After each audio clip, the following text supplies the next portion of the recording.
Ce week-end, c'est UFC 310 avec comme main event Pantoja contre Asakura pour la ceinture des flyweight, précédé par le duel d'invaincus Rakhmonov-Gary. En plus de ces deux petits bangers, les Français pourront se régaler du retour de Ciryl Gane contre Alexander Volkov. Le Français n'est pas retourné dans la cage depuis septembre 2023 et sa victoire contre Sergey Spivak et est resté relativement discret depuis. Discrètement, c'est ainsi que Bon Gamin revient, premier combat hors main event depuis 2020 et une hype en France qui ne demande qu'à repartir. Aujourd'hui dans Focus, retour sur cette demi-finale mondiale pour le Français, mais aussi et surtout une de ses dernières chances d'enfin accéder au sommet. Ciryl Gane? Who the fuck is that guy? Cette vidéo vous est présentée par notre sponsor Golden CBD, le leader du CBD bio en France, 100% légal. Si vous cherchez des solutions naturelles pour apaiser l'anxiété, améliorer votre sommeil, réduire les inflammations, nous vous invitons à découvrir leur sélection de produits de haute qualité. Grâce au Black Friday, le code FIGHT vous offre exceptionnellement 50% de réduction. Pour ceux qui hésitent, c'est le moment idéal pour tester, et pour les convaincus, c'est le moment de faire un stock. Avant toute chose, il est bon de rappeler que Ciryl Gane est un véritable ovni. Après des débuts en MMA chez les pros en 2018, Gane speedrun la catégorie des poids lourds et signe dans l'élite après seulement 3 combats. Ensuite, les noms s'enchaînent, l'ancien champion junior Dos Santos, Jairzinho Rozenstruik, Alexander Volkov, puis Derrick Lewis pour devenir champion intérimaire en l'absence de Francis Ngannou. Ciryl s'appuie sur un physique hors norme, impressionnant lorsqu'on le compare à certains gros bébés de la catégorie, et élimine ses adversaires grâce à son striking précis et ses déplacements dignes d'un middleweight. La suite est en revanche en demi-teinte. Une défaite contre Francis Ngannou malgré un début de combat étincelant, un KO contre Tai Tuivasa en main event du tout premier UFC Paris de l'histoire. Ensuite, c'est une défaite expéditive et humiliante contre Jon Jones, avant un retour à Paris contre un Sergey Spivak bien trop tendre pour le Français. Malgré son petit record, 12 records et 2 défaites, Ciryl est désormais un nom bien connu des fans et reste numéro 2 de sa catégorie,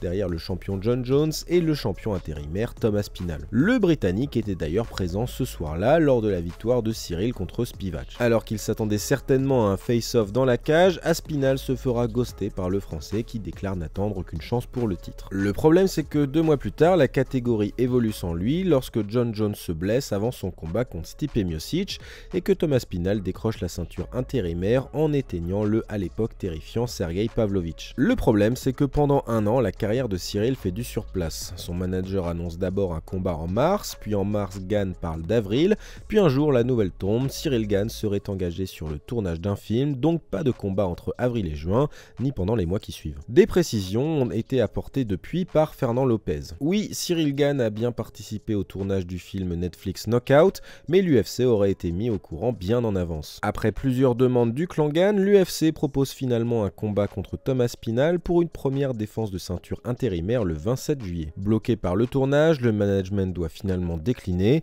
Thomas Spinal affrontera Curtis Blades, qu'il stoppe dès le premier round. S'il ne s'est jamais caché de ses envies de cinéma, Ciryl a néanmoins mis sa carrière entre parenthèses pendant près d'un an. Niveau interview, pas grand chose non plus à se mettre sous la dent, un passage chez Hot Ones, quelques lives sur sa chaîne Twitch, et Fernand Lopez qui ne s'exprime pas beaucoup non plus, rattrapé par une affaire de violence conjugale. On l'a dit précédemment, mais la catégorie des poids lourds a continué d'exister sans Ciryl Gane, et c'est un peu le cas du MMA français pendant cette année d'absence. Cédric Doumbé a vu sa popularité exploser notamment en se moquant de Ciryl Gane et de Fernand Lopez, puis en participant au combat très médiatisé contre Jordan Zebo et Baysangour Shamsudinov. Benoît Saint-Denis a éteint Matt Frevola, puis a décroché un combat banger malheureusement perdu contre la légende Dustin Poirier. Manon Fiorot a quant à elle éliminé le prospect Erin Blanchfield avant de s'imposer comme la challenger légitime de la catégorie des flyweight. Pour son partenaire Nassourdine Imavov, c'est une véritable renaissance depuis le départ pour Nicolas Hoth, de main event gagné contre Dolidze et Cannonier,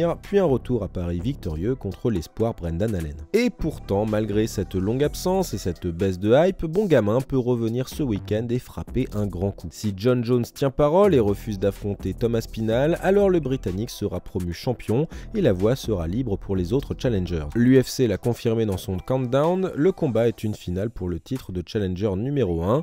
Ciryl Gane est donc théoriquement le Français le plus proche du titre après Manon Fiorot. Si Ciryl obtient une autre chance pour la ceinture, il rentrera donc dans le cercle très fermé des combattants combattants avec 3 title shots. Il serait quand même bon de rappeler que dans ce groupe, aucun n'a remporté la ceinture. Mais avant de parler de ce potentiel Gan Aspinall qui nous fascine tous, le français devra passer par Alexander Volkov. Les deux hommes se sont déjà rencontrés par le passé, la première fois c'est Cyril qui l'a emporté par décision unanime. Le russe avait également perdu contre Tom Aspinall, une autre défaite à quelques pas du titre. Mais depuis cette défaite dans le premier round contre le britannique, Volkov s'est refait la cerise avec 4 victoires d'affilée. D'abord un TKO contre Rosenstruck, un autre contre Romanov, une soumission sur Tuivasa, puis une décision totalement maîtrisée contre son compatriote et ancien partenaire d'entraînement Sergei Pavlovich. Dans la cage, Cyril fera donc face pour la seconde fois à un combattant très expérimenté, 48-10 quand même, pour ce qui devrait être 3 rounds de striking. Si vous voulez en savoir plus sur le combat, je vous renvoie sur l'analyse complète disponible sur Fight Minds. Bref, on ne peut que se réjouir du retour de Cyril Gane. Non seulement l'UFC n'a pas oublié le français qui reste à 2 combats du titre et il pourra répondre à plusieurs questions.